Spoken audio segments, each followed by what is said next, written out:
प्रभा की उम्र करीब 35 साल की रही होगी और काफी संपन्न घर में पैदा हुई थी। प्रभा की शादी भी बहुत ही अमीर घर में हुई। पति भी जाने माने व्यापारी थे और उनका दाल और चावल का व्यापार था जो काफी अच्छा चलता था। प्रभा का एक लड़का भी था, रोहन। उसकी उम्र रही होगी 5 साल, जो काफी हंसमुख भी था। प्रभा की शादी के 5 साल बाद पैदा हुआ रोहन और सभी का चहेता भी था। प्रभा के घर में उनके साथ उनकी देवरानी भी रहती थी जिसका नाम आशा था।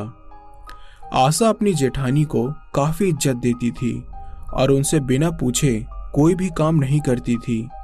वो अपने जेठानी जी को हमेशा ही आगे रखकर काम करती। दोनों ही साथ में रहती और दोनों भाई साथ में व्यापार करते थे। घर में पुरानी बाई जो काम करने आती थी, उसकी तबीयत बहुत दिनों तक सही नहीं हुई और वो काम पर नहीं आई, तो दूसरी बाई का इंतजाम कर लिया गया। हालांकि वो भी कई साल पहले यहाँ काम कर चुकी थी, इसलिए कोई परेशानी भी नहीं थी। तो प्रभा बोलती है, देखो मीनू, तुम पहले भी यहाँ काम कर चुकी हो तो तुम्हें बताने की जरूरत नहीं सब कुछ, आखिर तुम्हें सब कुछ पता ही है। और हाँ, तुम मुझे दिखी भी नहीं 4-5 सालों से, आखिर कहाँ थी तुम? तो मीनू बोलती है, दीदी मैं अपने भाई के यहाँ चली गई थी और वहीं रह रही थी। क्या करती यहाँ पर, आखिर कौन है मेरा यहाँ पर? मीनू का पति भी इस दुनिया में नहीं था और वो अब अकेली ही रहती थी। लगभग 3 दिन बाद आशा ने मीनू की कुछ हरकतों पर विचार किया और उसे देखा तो वो कुछ सामान्य हरकतें नहीं थी। जैसे वो झाड़ू लगाते हुए 4-5 कदम पीछे आती और फिर आगे जाती। एक दिन उसने उल्टा झाड़ू करके फर्श पर कुछ लिखने की कोशिश की तो आशा ने अपने जेठानी प्रभा को बताया। प्रभा ने भी कुछ विचित्र हरकतें और उसके शरीर के हाव भाव देखते हुए उससे ये पूछा कि तू ये बता मीनू, ये तू क्या करती रहती है और तेरे नाखून भी बढ़ गए हैं और कमरे के कोनों में जाकर तू क्या खुसुर फुसुर करती रहती है? तो वो बोलती है, नहीं दीदी, ऐसा कुछ नहीं है। मेरे भाई ने बताया है कि ऐसा करने से घर में तरक्की होती है और वो ये सब जानते भी हैं। लोग उनके पास कई परेशानियों को लेकर आते हैं और उनके उपचार से बहुतों को फायदा हुआ है। तो प्रभा ने गुस्से में कहा, तू ये सब यहाँ मत करा कर। अगर तुझे काम करना है तो कर, वरना यहाँ से तू चली जा। आशा ने फिर अगले दिन देखा तो उसने प्रभा दीदी के झड़े हुए बालों को अपने पल्लू में बांधा और चली गई। इससे पहले कि वो कुछ कर पाती, मीनू घर से जा चुकी थी और आशा काफी डर गई और उसने अपनी जेठानी प्रभा को सब बता दिया कि किस तरह वो उनके झड़े हुए बालों को अपने पल्लू में बांध कर ले गई है। प्रभा डरे सहमे बिना ही वो कह उठी, आने दे उसे, मैं देखती हूँ, उसका कल ही हिसाब कर दूंगी। और अपनी देवरानी से ऐसा बोलकर उसे भी तसल्ली देकर आराम करने को कहा। प्रभा ने आशा के डर को तो भगा दिया, पर उसके मन में एक बात जरूर घर कर गई कि ये मेरे बालों को क्यों लेकर गई है और क्या मैंने इसे डांट दिया इसलिए, पर ये मेरे बालों का क्या करेगी? ऐसे ही विचार प्रभा के मन में आ रहे थे और वो सारी रात चैन से सो भी नहीं पाई। अगले दिन सुबह मीनू आई और घर के काम में लग गई। आशा ने प्रभा को काफी इशारा किया कि वो उससे पूछे कि कल बालों को बांधकर क्यों ले गई, पर प्रभा ने उसके ऊपर ध्यान ही नहीं दिया। अचानक प्रभा के व्यवहार में मीनू के प्रति कुछ परिवर्तन आया देखकर जब आशा से रहा नहीं गया तो उसने खुद ही पूछा, कल दीदी के बालों को तू अपने पल्लू में बांधकर क्यों ले गई थी? मैंने तुम्हें देखा था और क्या किया तुमने उनके बालों का? तो मीनू बोलती है, कुछ नहीं दीदी, वो तो मैंने बाहर ही फेंक दिए थे। तो मीनू बोलती, नहीं दीदी, सच में, मैं झूठ क्यों बोलूंगी? पर कुछ दिनों में उनकी प्रभा दीदी के व्यवहार में परिवर्तन आया देखकर आशा काफी अचंभित थी। वो अब क्यों मीनू के इतने गुणगान करने लगी थी? हर वक्त मीनू मीनू, क्या उन पर कोई काला जादू किया गया था? हर काम अपनी जेठानी से पूछने वाली आशा का अब मन बहुत कुछ सोच रहा था कि क्या करे वो। क्या उसकी जेठानी पर काला जादू किया गया है या महज उसका वहम था? पर उसकी जेठानी के व्यवहार में अचानक परिवर्तन भी तो आ गया था। वो मीनू के बारे में कुछ भी सुनने को अब तैयार नहीं थी। प्रभा का व्यवहार दिनों दिन बदलता गया और आशा भी उन्हें अब कुछ समझने में रुचि नहीं लेती थी। कुछ दिन बाद जब आशा के मन में विचार आया कि क्यों न मीनू से ही बात की जाए और उससे बात बात में क्या माजरा है ये पता लगाया जाए। आशा ने मीनू से बात की और उसका विश्वास जीतने का प्रयास करने लगी। धीरे धीरे 1-2 दिन में लगभग आशा कामयाब भी हो गई और उसने मीनू के भाई और उसके बारे में बहुत कुछ जान लिया। सबसे बड़ी बात आशा को ये पता चली जिसने उसके और उसके जेठानी के बीच के रिश्ते को तार तार कर दिया था, पर क्या ये बात सही थी या उसके पीछे कोई और बात थी। आशा ने मौके की तलाश की और वो मौका उसे मिल गया जब प्रभा बाजार गई हुई थी। आशा ने मीनू से और बात की, पर मीनू ने आशा से कुछ पैसे लेने का इशारा किया। आशा समझ चुकी थी कि ये बिना पैसे लिए कुछ नहीं बताएगी और फिर आशा ने उसे 5,000 रुपए दिए और उससे कहा, तुम रख लो, तुम्हें काम आएंगे। बाजार गई हुई प्रभा के ना होने पर मीनू ने यह बताया कि छोटी दीदी, अगर आप बड़ी दीदी को कुछ ना बताएंगी तभी मैं आपको सारी बात बताऊंगी। आप कसम खाओ, अगर आप बताओगी तो फिर मैं कभी कोई भी बात आपको नहीं बताऊंगी। तो आशा बोलती है, मैं नहीं बताऊंगी, तू मुझे सब कुछ सच सच बता। तो मीनू बोलती है, दीदी मैं बहुत पहले से ही बड़ी दीदी को जानती हूँ। जब उन्हें कोई संतान नहीं हो रही थी तो उन्होंने मुझे बताया और मैं अपने भाई की मदद से काले जादू से उनकी गोद भरवाई और तो और बड़े साहब के धंधे में भी मैंने मदद करवाई। मैंने उसकी बहुत मदद की है काले जादू से। आशा बोलती, काला जादू मतलब जादू टोना, ये सब होता है क्या? मैं इन सब पर भरोसा नहीं करती, ये सब सिर्फ पागल बनाने के काम है। हमें अपने भगवान पर भरोसा रखना चाहिए बस, और काले जादू से कुछ नहीं होता। तो मीनू बोलती है, दीदी काला जादू होता है, ये सब अगर नहीं होता तो आपकी बड़ी दीदी की गोद आज खाली ही रहती। आज आपके घर में इतनी खुशियां सिर्फ और सिर्फ मेरे काले जादू से ही आई है।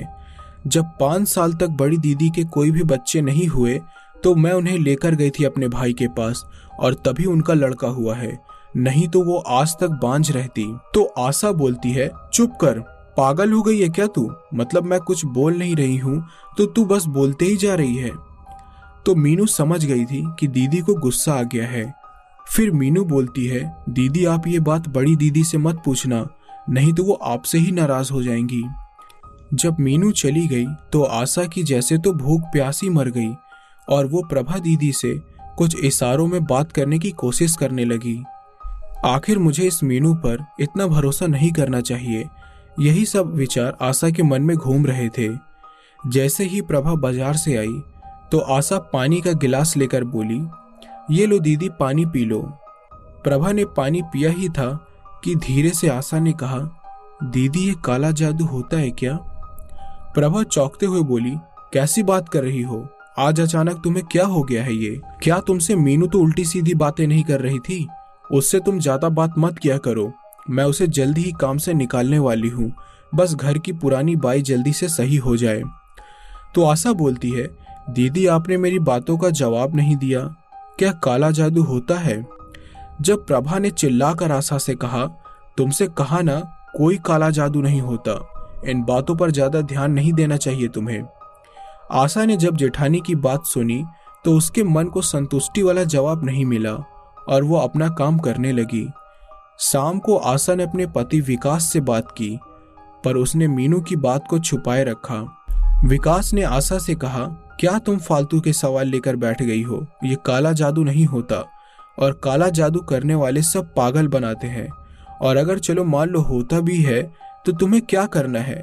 क्या तुम्हें परेशानी है? क्या तुम्हें अपने पति से मुक्ति चाहिए क्या? इतना कहकर विकास हंसने लगता है।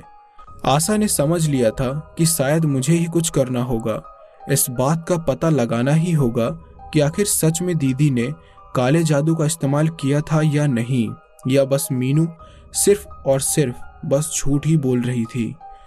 आशा अगले दिन का इंतजार करने लगी। मीनू आ चुकी थी और आशा ने इशारे से उससे कहा कि मुझे तुझसे अकेले में बात करनी है। इशारा समझते ही मीनू ने जोर से आवाज लगाई, अरे छोटी दीदी आपको अपने कमरे की सफाई करानी थी ना, आओ चलो आज कर देती हूँ। और दोनों ही कमरे में सफाई करने के बहाने बातें करने लगी। आशा ने कहा, सुन मीनू, मैंने इनसे भी पूछा था तो उन्होंने मुझे बताया कि ये काला जादू नहीं होता। तू मुझे सब सच सच बता, क्या दीदी ने काला जादू करवाया था? तो मीनू बोलती है, सच में दीदी, मैं सही कह रही हूँ, बड़ी दीदी ने काला जादू करवाया था, तभी तो बेटा हुआ है उन्हें।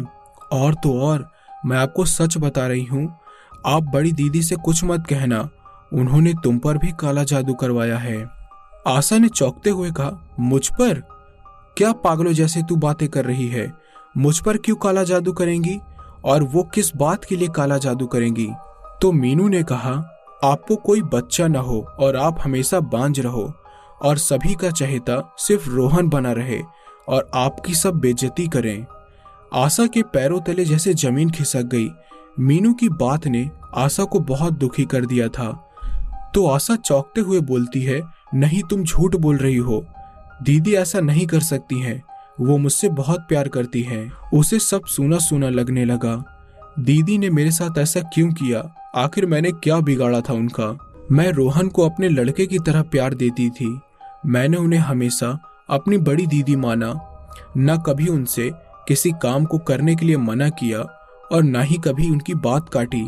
और आशा फूट फूट कर रोने लगी। तभी मीनू बोलती है, दीदी आप मत रो, मैं ये सब कुछ सही कर सकती हूँ, आप चिंता मत करो। आशा के दिल में इस बात को सुनकर जैसे क्रोध का बीज पैदा हो गया।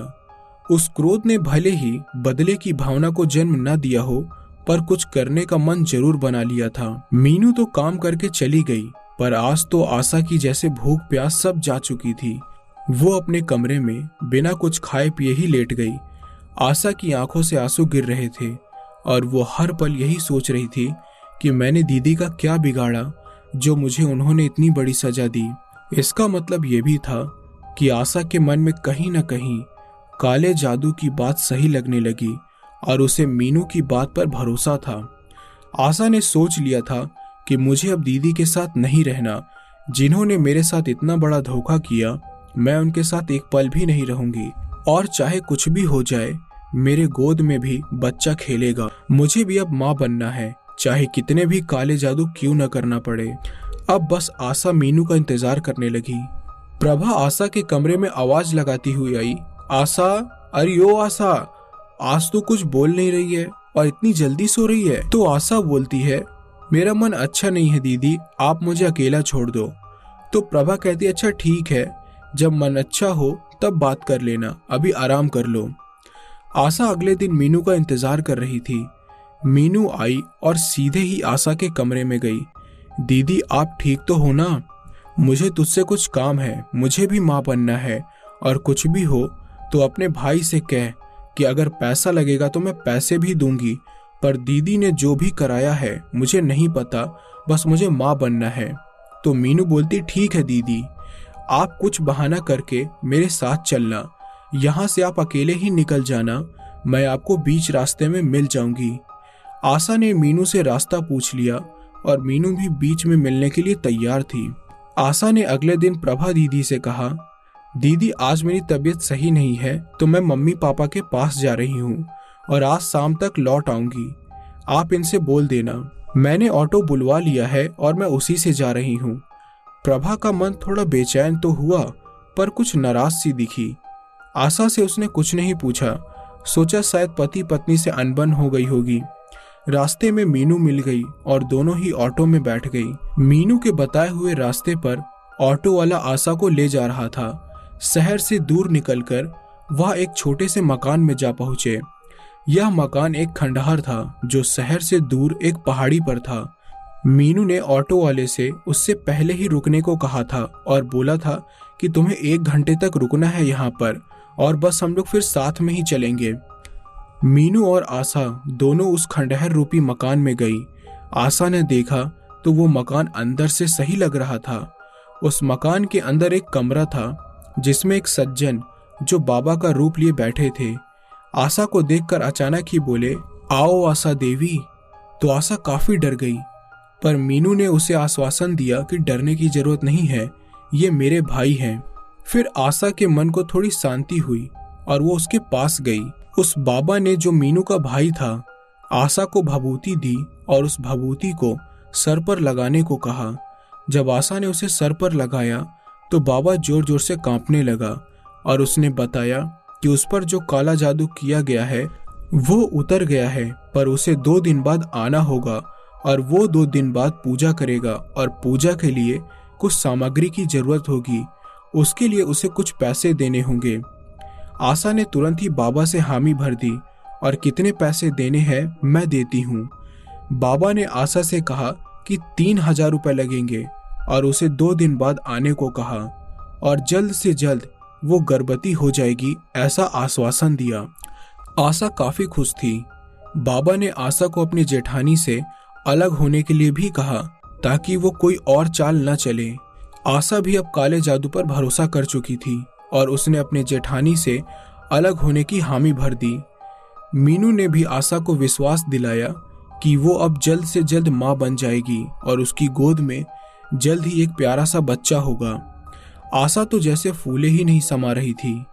आशा को पूरा भरोसा था कि अब वो मां बन जाएगी। दोनों ऑटो में बैठकर घर वापस आ गई। शाम को आते ही आशा ने अपने अलग होने की बात अपने पति को बताई। विकास ने काफी समझाया, तुम पागल हो गई हो क्या? भैया और भाभी से अलग होने की बात मैं कभी सोच भी नहीं सकता। और आखिर तुम्हारा उन्होंने क्या बिगाड़ा है? वो तुमसे इतना प्यार तो करते हैं।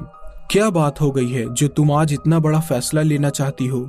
तो आशा बोलती है, अगर मुझे जिंदा देखना चाहते हो तो आप अलग हो जाओ, वरना मैं आत्महत्या कर लूंगी। आशा ने जब इतना कह दिया तो विकास समझ गया कि कोई न कोई बात तो है जो ये मुझसे छिपा रही है। बात बड़े भैया को पता चली।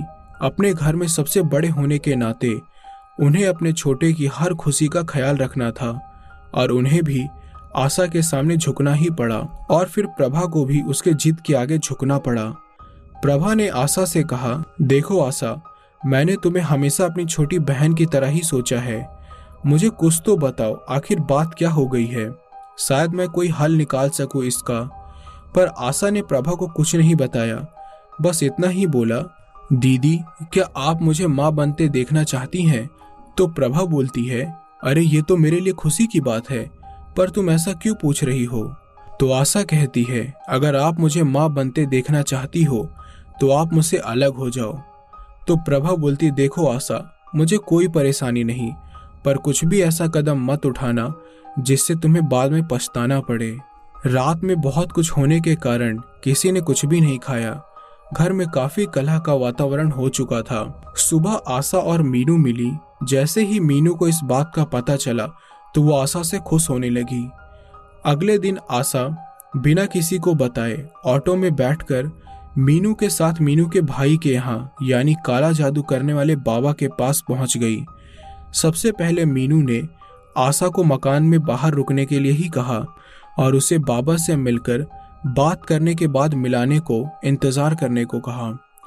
आशा वही मकान के बाहर ही मुख्य दरवाजे पर रुक गई। दोनों तालियां बजा बजाकर हंसने लगे और अपने काले जादू की बड़ाइयां करने लगे। फिर बाबा ने अपना प्लान बताया कि जैसे ही आशा आएगी तो वो इस धुएं से वो हल्की सी बेहोश हो जाएगी और फिर वो आशा के साथ बलात्कार करेगा और उसे वो दवा खिला देगा। उसे कुछ पता भी नहीं चलेगा। कुछ देर बाद जब मीनू आई तो आशा से बोली कि अब चलो, बाबा इंतजार कर रहे हैं तुम्हारा। आशा को शायद इस बात का तनिक भी आभास नहीं था कि उसके साथ अब क्या होने वाला है। जिस मीनू पर उसने इतना भरोसा किया, आज वही उसके दामन में दाग लगाने वाली है। आशा ने अपने घर वालों से इस कदर लड़ाई की और विश्वास किया इन काले जादू के फरेबियों पर, जो सौदागर हैं झूठ और फरेब के, जो पैदा होते हैं हम और आप लोगों की गलतियों से। आशा धीरे धीरे चलने लगी। कहीं ना कहीं उसे लग रहा था, क्या वो गलत तो नहीं कर रही? बिना अपने पति को बताए, बिना किसी की सलाह लिए उसने इतना बड़ा कदम उठा लिया था। जैसे ही वो बाबा के पास आई और वो बाबा ने उसे वही आग से बने हुए हवन कुंड के पास बैठा लिया और कुछ पदार्थ उस हवन कुंड में डाला, तभी आशा को अचानक बेहोशी आने लगी और वो धीरे धीरे बेहोश होने लगी। मीनू और बाबा उसे कमरे में ले गए। बाबा आशा के नजदीक आ चुका था और वो आशा को अपने आगोश में लेने ही वाला था कि पीछे से उसके सिर पर लकड़ी के बड़े से लट्ठे से हमला किया गया, जिससे उसका सर लहूलुहान हो गया। उसने पीछे मुड़कर देखा तो आशा की जेठानी प्रभा खड़ी हुई थी। उसने प्रभा के इस रूप को देखकर साक्षात माँ दुर्गा का दर्शन किया। उसे उस वक्त प्रभा माँ चंडी के रूप में दिखाई दी। प्रभा ने उस पाखंडी बाबा को जमकर पीटा। तभी प्रभा बोलती है, तू क्या समझ रहा था कि तू मेरी छोटी बहन के साथ भी ऐसी हरकत करेगा और मैं चुप रहूंगी? और प्रभा लगातार उसको बस उसी लकड़ी से मारे ही जा रही थी। तभी उसकी एक टांग टूट गई। प्रभा का गुस्सा इतना तेज था कि वो शांत होने का नाम ही नहीं ले रही थी। प्रभा ने उस बाबा का एक पैर तोड़ दिया था। आशा को होश आया तो उसने देखा कि उसके ब्लाउज के हुक खुले हुए थे। आशा ये सब देखकर काफी घबरा गई और उसने देखा कि प्रभा अब भी पाखंडी बाबा की सुताई कर रही थी। आशा ने अपने कपड़ों को सही से पहना और अपने किए हुए इस कर्म से उसे बहुत पछतावा हो रहा था। बाबा की हालत खराब हो गई और आशा ने प्रभा को रोका। आशा अपनी दीदी के गले लगकर रो रही थी और प्रभा उसे दिलासा दे रही थी। मीनू जब उस ऑटो वाले से आगे क्या करना है उसका प्लान बनाकर जब वो आई तो दोनों को साथ देखकर उसकी हालत खराब हो गई और पुलिस भी उसी क्षण आ गई थी। पुलिस को इत्तला प्रभा ने ही दी थी। उसके ठिकाने का भी पता प्रभा ने बता दिया था। बाबा, मीनू और ऑटो वाले को पुलिस ने पकड़ लिया। तीनों एक साथ मिले हुए थे और इस प्रकार की घटनाओं को अंजाम देते थे।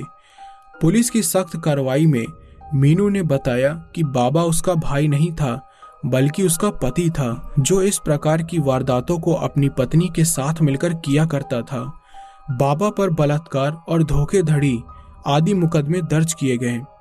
प्रभा ने पुलिस को पूरी बात बताई कि किस प्रकार से वो मीनू को जानती है। तो प्रभा ने बताया कि मेरा संपर्क मीनू से 5 साल पहले हुआ, जब वो हमारे यहाँ बाई का काम करती थी और बच्चों के लिए परेशान प्रभा ने उसे बताया तो उसने इसी बाबा का पता बताया और इन दोनों के द्वारा ही वो बलात्कार का शिकार हुई। हाँ, उसके साथ भी बलात्कार हुआ था, पर बेइज्जती के डर से उसने ये बात किसी को नहीं बताई और उस हादसे के बाद वो कभी भी इन सब चक्करों में नहीं पड़ी और कुछ महीनों बाद ईश्वर की कृपा से ही वो गर्भवती हो गई। मीनू उसे ब्लैकमेल कर रही थी। उसके घर में काम तो करती थी पर उसके साथ बलात्कार की भी बात सबके सामने लाने की धमकी देती थी, इसलिए वो उससे कुछ कह भी नहीं पाई। पुलिस ने एक संपन्न घर की बात होने के कारण प्रभा का नाम गुप्त ही रखा। पुलिस ने इस मामले में और सख्ती दिखाई और बाबा से पता चला कि उसने 6 महिलाओं के साथ बलात्कार और करीब 10 महिलाओं के साथ 420। बाबा को उम्र कैद और मीनू को उसकी मदद करने के लिए और उसका इस काम में साथ देने के लिए 6 साल की कैद हुई। जहां मीनू ने, जो कि एक महिला थी, महिलाओं को इन परेशानियों में डाला और उसका शोषण करवाया, और प्रभा ने उस बाबा के उस हैवानियत के शिकार की बात पुलिस को अपनी इज्जत की वजह से नहीं बताई, जिसकी वजह से और भी औरतों का इस बाबा का शिकार होना पड़ा। और उसी प्रभा ने अपनी देवरानी की मदद भी की, क्योंकि अगर वो समय पर ना पहुंचती तो शायद आशा के साथ भी वही होता जो अन्य महिलाओं के साथ हुआ।